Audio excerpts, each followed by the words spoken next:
আসসালামু আলাইকুম। আমার হাতে যে আইফোন এক্সটা দেখতে পাচ্ছেন এটা কিন্তু অলরেডি সেল হয়ে গেছে আর এটা এখন ডেলিভারি করতে যাচ্ছি। একসাথে ৩টা মোবাইলে যে সেল পোস্ট করেছিলাম যে ২টা 7 প্লাস এবং একটা আইফোন এক্স, সেটার মধ্যে কিন্তু এই আইফোন এক্সটা সেল হয়ে গেছে। আজকের এই ফোনটা কিন্তু আমি কুরিয়ার করবো না, আজকের এই ফোনটা কাস্টমার সে নিজে সরাসরি এসেছে, একেবারে সে দেখে শুনে তারপর ফোনটা সে নিয়ে যাবে। যেহেতু এই ফোনটা সেল হয়ে গেছে, আপনারা কিন্তু এই ফোনের জন্য আমাকে আর কেউ রক করবো না। এখন বর্তমানে কিন্তু শুধু আইফোন 7 প্লাস দুইটাই আছে। তো আমি কিন্তু অলরেডি কাস্টমার কাছে চলে এসেছি আর কাস্টমার আমার জন্য প্রায় আধা ঘন্টার মতো ওয়েট করছে। তো এরা দুই বন্ধু তারা আসছে মোবাইল নেওয়ার জন্য।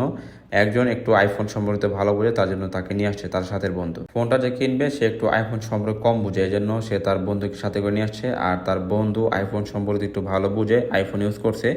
তো সেই আইফোনটা দেখলো, পুরোপুরি ভালোভাবে চেক করলো, সব কিছু চেক করলো, 2.3 সব কিছু ওকে আছে, শুধুমাত্র সিমটা ছাড়া, সিম বাইপাস। তো সব কিছু দেখার পর তাদের ফোনটা পছন্দ হয়েছে। পছন্দ হওয়ার পর তারা আমাকে পেমেন্টটা করে দিল। পেমেন্ট করার পর তারা ফোনটা নিয়ে স্যাটিসফাই। এরপর তারা ফোনটা নিয়ে সুন্দরভাবে তাদের বাসার উদ্দেশ্যে রওনা হলো।